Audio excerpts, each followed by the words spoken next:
Sebelumnya, saya ingin mengucapkan terima kasih yang sebanyak-banyaknya kepada dosen pengampu kami, yaitu Ibu Junaida MPD. Di sini saya akan sedikit menjelaskan tentang kalimat.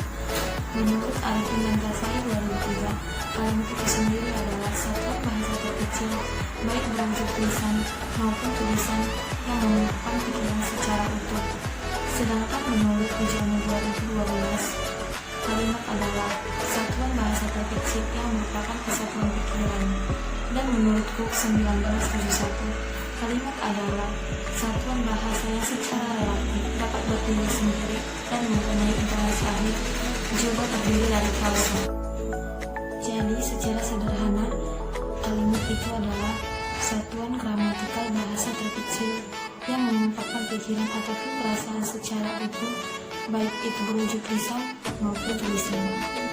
Kalimat dapat berwujud lisan maupun berwujud lisan. Dalam wujud lisan, kalimat ditandai dengan suara yang naik turun, keras lembut, di sela jeda, dan diakhiri dengan intonasi akhir. Sedangkan dalam wujud tulisan, kalimat ditandai dengan huruf Latin. Kalimat diawali dengan huruf kapital yang diakhiri dengan tanda titik. Ciri-ciri kalimat. Kalimat memiliki ciri-ciri sebagai berikut, yaitu 1. Kalimat merupakan satu kesatuan gramatikal bahasa yang memiliki fonem dan morfem. 2. Dapat berdiri sendiri untuk mewakili gagasan penulis atau pembicara. 3. Mempunyai pola intonasi akhir dalam bentuk lisan. 4. Adanya tanda baca dalam sebuah kalimat dalam bentuk tulis. Unsur-unsur kalimat. Gabungan fonem dan morfem dalam kalimat akan membentuk suatu fungsi kata tertentu yang disebut dengan unsur-unsur kalimat. Unsur pertama yaitu subjek. Subjek adalah pelaku atau orang yang melakukan kegiatan tertentu atau yang melakukan pekerjaan. Subjek memiliki ciri-ciri sebagai berikut. Pertama, kata atau frase biasanya berkelas kata benda ataupun nominal. Kedua, nominal tidak pernah diawali oleh kata tugas, kata depan, juga kata sambung. Karena kata tugas mengubah fungsi nominal menjadi keterangan.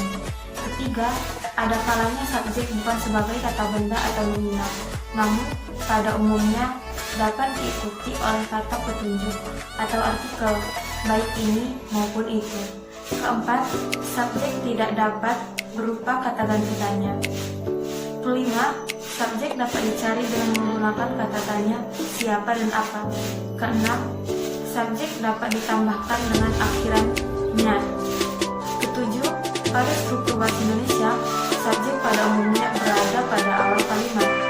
Subjek pada umumnya berupa kata benda seperti orang, binatang, melihat, dan benda. Misalnya seperti saya, dia, nama hewan, ibu, adik, sekolah, masjid, dan lain sebagainya. Kedua yaitu predikat. Predikat adalah unsur kalimat yang menyatakan kegiatan yang sedang dilakukan oleh unsur subjek dalam sebuah kalimat. Ciri-ciri predikat. Ciri-ciri predikat yang pertama yaitu pada umumnya predikat berada di sebelah kanan oleh subjek. Kedua, predikat menjelaskan subjek sehingga kalimat menjadi lebih bermakna. Ketiga, predikat mengisyaratkan perlu tidaknya kata lain di sebelah kanannya agar kalimat menjadi lebih lengkap. Keempat, pada umumnya predikat dapat dicari dengan menggunakan kata tanya bagaimana dan apa. Kelima, predikat dapat diikuti oleh partikel lah. Keenam, predikat dapat berkategori kata kerja atau verba dan kata sifat ataupun adjektif. Predikat biasanya terdiri dari kata kerja. Misalnya, mencuci, memasak, menyapu, mengepel, ataupun yang lain-lain. Ketiga, yaitu unsur objek. Objek adalah sesuatu yang dikenal tindakan oleh subjek melalui predikat. Biasa dikatakan objek adalah sebagai korban dari tindakan subjek. Objek terdiri dari kata benda, misalnya seperti ibu, mereka, baju, burung, kursi, dan lain sebagainya. Objek mempunyai ciri-ciri seperti berikut. Pertama, objek berada di samping kanan predikat, kecuali pada kalimat pasif. objek berkelas kata benda. Ketiga, objek dapat berpindah posisi menjadi subjek bila predikatnya diubah menjadi pasif. Keempat, objek dapat bersurat maupun tersirat. Dan yang terakhir, objek dapat diganti dengan aksi lain. Keempat adalah unsur pelengkap. Pelengkap adalah unsur kalimat yang melengkapi unsur-unsur lainnya untuk menambahkan atau menjelaskan arti atau keterangan. Pelengkap biasanya terletak setelah predikat ataupun setelah objek. Contohnya, saya membeli buku. Kata buku di situ merupakan kata pelengkap. Ciri-ciri pelengkap. 1. Pelengkap berada setelah verba semitransitif ataupun verba duitransitif. Kedua, jika tidak ada objek, pelengkap terletak langsung di belakang predikat. Tetapi kalau predikat diikuti oleh objek, maka pelengkap berada di belakang objek. Unsur yang terakhir yaitu unsur yang kelima, keterangan. Keterangan menjelaskan bagaimana, di mana, dan kapan peristiwa yang dinyatakan dalam kalimat itu terjadi. Keterangan dalam kalimat berfungsi sebagai penambah ataupun sebagai pelengkap.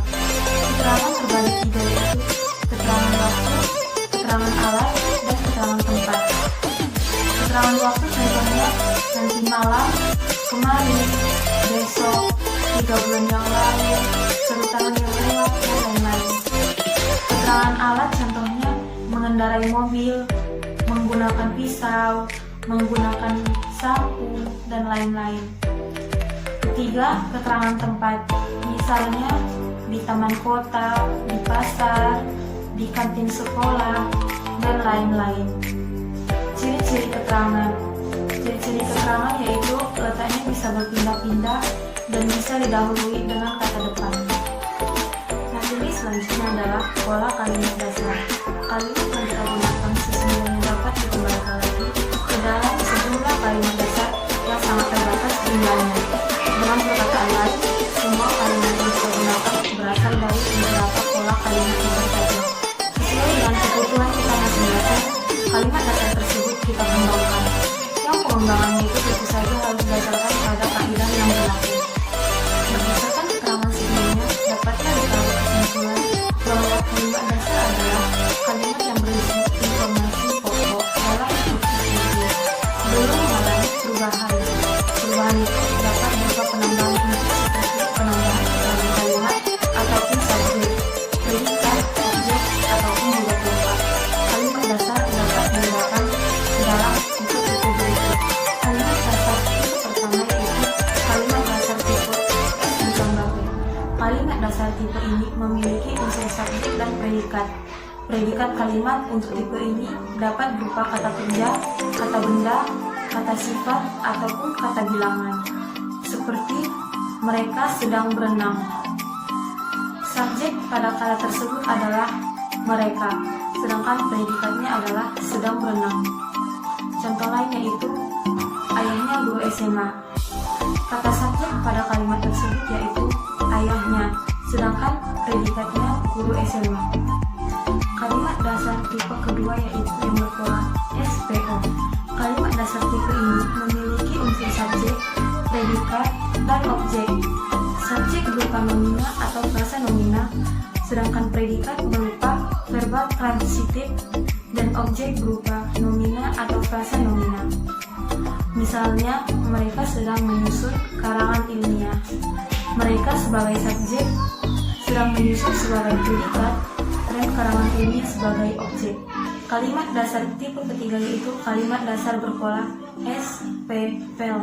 Kalimat dasar tipe ini memiliki unsur subjek, predikat, dan juga pelengkap. Subjek berupa nomina atau frasa nominal, predikat berupa verba intransitif atau kata sifat, dan pelengkap berupa nomina atau adjektif. Misalnya, anaknya beternak ayam. Anaknya sebagai subjek, beternak sebagai predikat, dan ayam sebagai pelengkap. Kalimat dasar tipe keempat yaitu kalimat dasar berpola SPKED. Kalimat dasar ini memiliki tipe unsur subjek, predikat, dan harus memiliki unsur keterangan karena sangat diperlukan oleh predikat.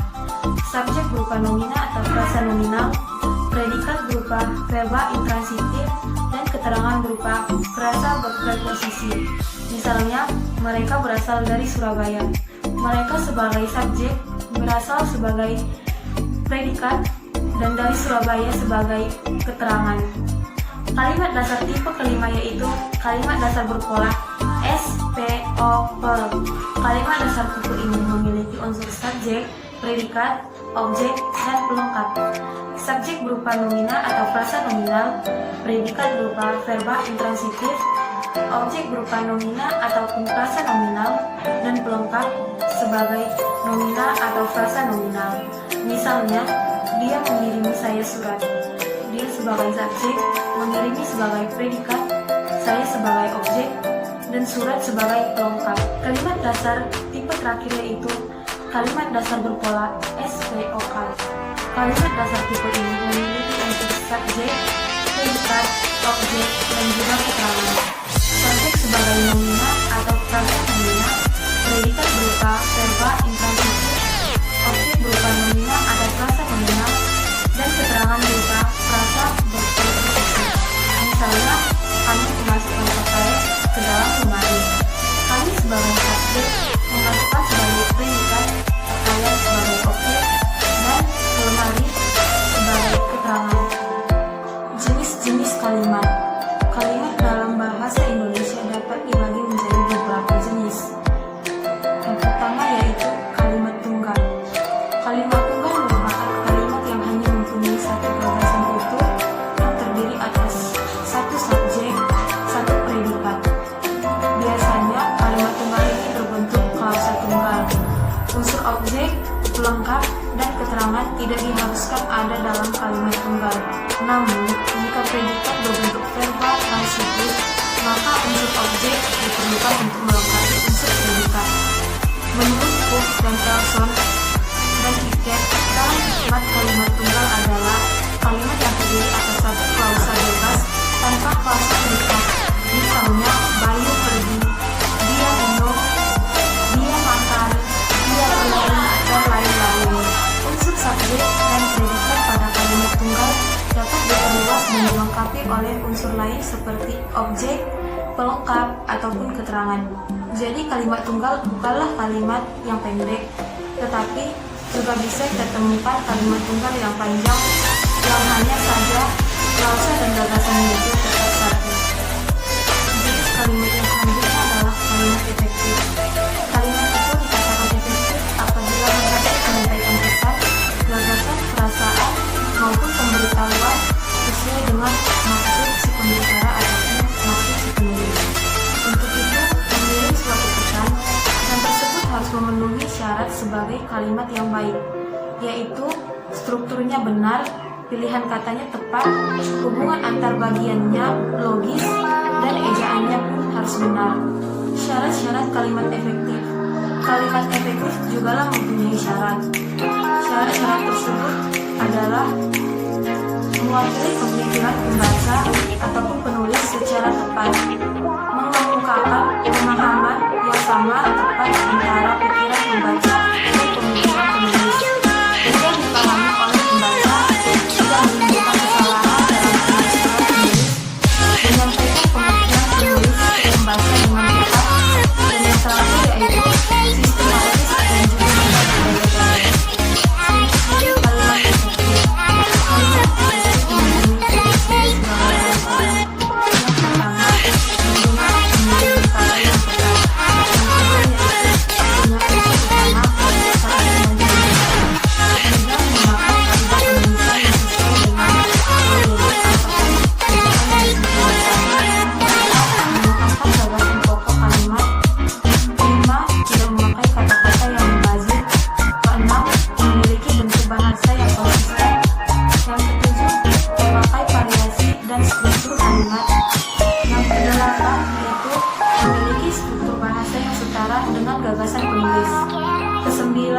Sifatnya kohoren, dan yang ke-10 yaitu kalimatnya paralel.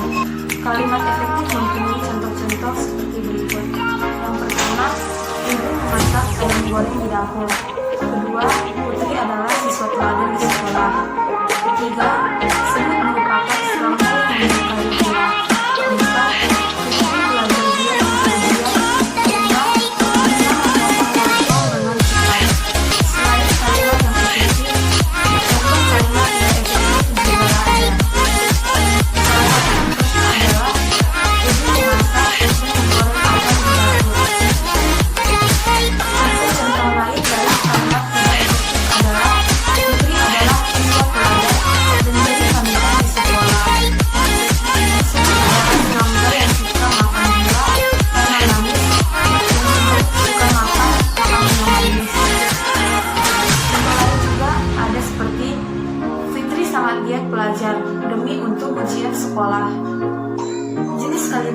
berikutnya adalah kalimat majemuk.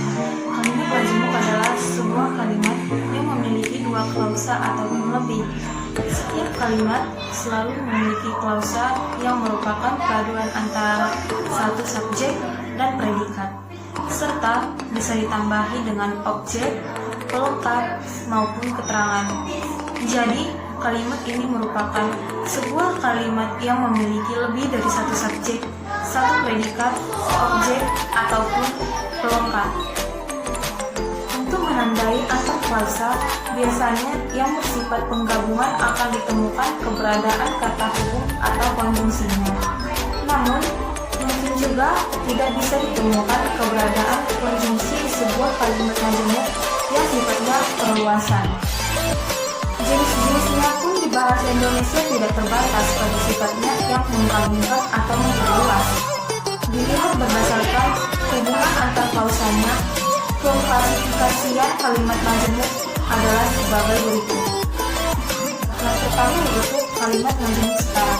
Kalimat ini memiliki dua klausa yang sifatnya sederajat yang digabungkan melalui konjungsi.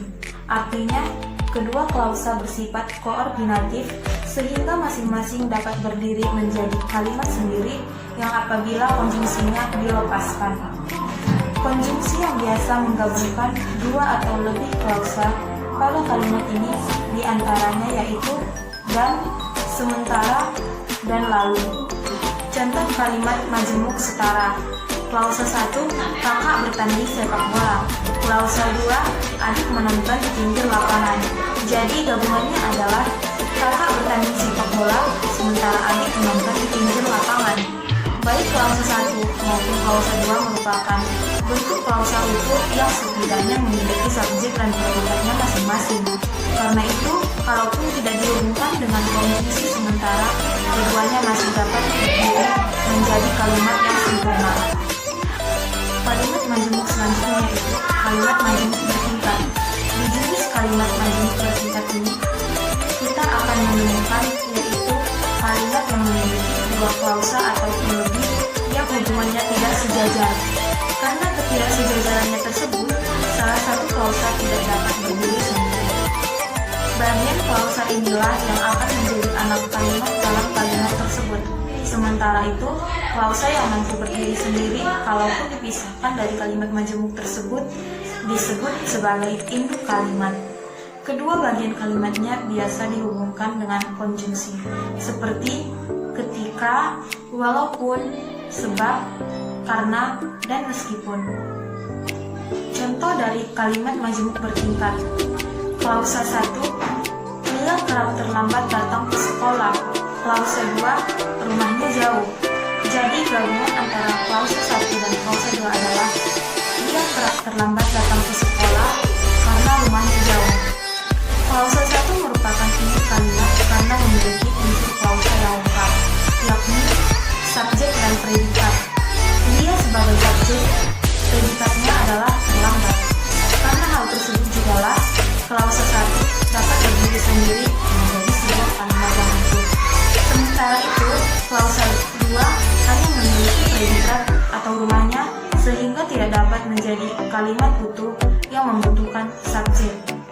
Kalimat majemuk selanjutnya adalah kalimat majemuk perluasan. Selain bentuk sebelumnya yang salah satu klausanya tidak memiliki unsur yang sempurna, ada juga kalimat majemuk perluasan yang anak kalimatnya merupakan perluasan dari salah satu bagian unsur klausa yang ada. Anak kalimat tersebut biasanya dihubungkan dengan konjungsi yang contoh. Klausa 1, laptopnya mulai rusak. Klausa 2, laptopnya dibeli pada 5 tahun yang lalu. Gabungannya adalah laptop yang dibeli pada 5 tahun yang lalu mulai rusak. Kedua klausa di atas sebenarnya memiliki unsur yang sempurna, minimal subjek dan predikat. Namun, klausa 2 dapat dipakai untuk menjelaskan subjek pada klausa 1. Untuk menggabungkannya, diberikan konjungsi yang setelah subjek yang berupa dari klausa kedua tersebut atau laptop. Lalu, kalimat majemuk campuran. Sesuai dengan namanya, jenis kalimat yang satu ini memiliki penggabungan antara bentuk kalimat setara ataupun rapatan dengan kalimat majemuk berikat. Di dalamnya, kita akan menemukan dua buah konjungsi atau lebih yang sifatnya menjadi kata hubung koordinatif maupun bukan. Jumlah klausanya pun lebih dari dua. Contoh kalimat majemuk rapatan yaitu klausa 1, aku bermain basket di lapangan terbuka. Klausa 2, Rai bermain basket di lapangan terbuka. Klausa 3, Anton bermain basket di lapangan terbuka. Klausa 4, hujan. Jadi gabungan antara 4 klausa tersebut adalah aku, Rai, dan Anton bermain basket di lapangan terbuka meskipun hujan. Klausa 1 sampai klausa 3 merupakan induk kalimat yang dapat digabung menjadi kalimat majemuk rapatan sebab memiliki predikat, objek, dan keterangan yang sama. Sementara itu, hujan merupakan klausa tidak sempurna yang menjadi anak kalimat. Kalimat majemuk terakhir adalah kalimat majemuk rapatan. Kalimat majemuk rapatan hampir sama seperti bentuk sebelumnya. Klausa-klausanya sebenarnya dapat berdiri sendiri. Hanya saja pada jenis ini akan ditemukan unsur klausa yang berulang. Perulangan unsur tersebut biasa dipisahkan dengan konjungsi dan, serta, juga, ataupun tanda koma. Contohnya adalah klausa 1. Indra menghadiri konferensi ilmiah tersebut. Klausa 2. Ratih menghadiri konferensi ilmiah tersebut. Gabungan klausa 1 dan klausa 2 adalah Indra dan Ratih menghadiri konferensi ilmiah tersebut. Klausa 1 dan klausa 2 sebenarnya memiliki predikat dan objek yang sama, namun subjeknya berbeda. Karena itulah dalam penggabungannya hanya subjeknya yang dirapatkan dengan konjungsi dan. Selanjutnya adalah syarat-syarat kalimat. Menulis kalimat efektif tidaklah semudah seperti kita berbicara sehari-hari. Menulis kalimat efektif memerlukan syarat-syarat. Syarat-syarat tersebut dalam kalimat ada 6. Yang pertama adalah kesatuan gagasan. Ciri-ciri kesatuan gagasan ada 4. Yang pertama, adanya subjek dan predikat yang jelas. Kedua, tidak terdapat subjek ganda. Yang ketiga, tidak menggunakan kata penghubung intra kalimat dalam kalimat tunggalnya. Yang keempat, predikat kalimat tidak dilalui oleh kata yang. Syarat kalimat yang kedua yaitu koherensi yang baik dan yang kompak. Yang dimaksud dengan koherensi atau kepaduan yang baik dan kompak adalah hubungan timbal balik yang baik dan jelas antara unsur-unsur kata ataupun kelompok yang membentuk kalimat itu. Ciri koherensi yang baik dan kompak adalah yang pertama adalah koherensi rusak karena tempat kata dalam kalimat tidak sesuai dengan pola kalimat. Kedua, kepaduan sebuah kalimat akan rusak pula karena salah mempergunakan kata-kata depan, kata penghubung, dan sebagainya. Yang ketiga adalah kesalahan lain yang dapat merusak koherensi adalah pemakaian dari kata yang maknanya tumpak tindih. Yang keempat adalah kesalahan lain yaitu salah menempatkan keterangan aspek seperti kata sudah, telah, akan, belum, dan lain sebagainya. Cara-cara pengingat yang ketiga yaitu penekanan. Penekanan kata dalam kalimat dapat menggunakan cara-cara berikut. Yang pertama, mengubah posisi kata atau frasa dalam kalimat. Yang kedua yaitu menggunakan repetisi kata atau frasa. Yang ketiga, bertentangan kata atau frasa. Dan yang keempat, yang terakhir yaitu partikel penekanan seperti kata lah, pun, dan kah. Syarat kalimat keempat adalah variasi. Variasi adalah suatu upaya yang bertolak belakang dengan repetisi. Variasi dapat dilakukan dengan 4 cara yaitu variasi sinonim kata, variasi panjang pendeknya kalimat, variasi penggunaan bentuk me dan di, dan yang terakhir variasi menggunakan dengan menggunakan syarat kalimat yang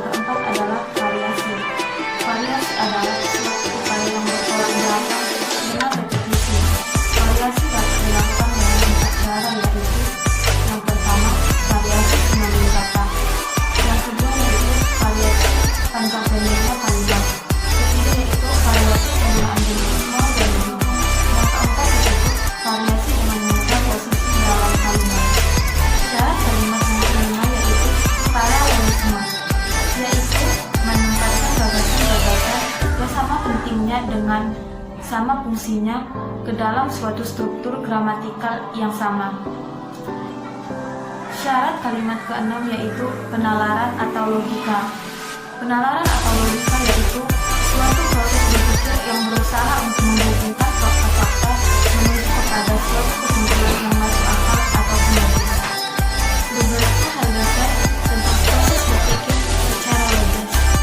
Yang pertama, definisi atau batasan. Definisi atau batasan merupakan salah satu kunci dari proses berpikir secara logis, dan demikian pula menjadi ciri-ciri menulis secara logis. Yang pertama yaitu definisi berupa sinonim kata. Kedua, definisi berdasarkan etimologi. Dan yang ketiga yaitu definisi formal atau real, atau yang disebut juga dengan definisi logis. Hal dasar yang kedua yaitu generalisasi. Generalisasi merupakan suatu pernyataan yang mengatakan bahwa apa yang benar mengenai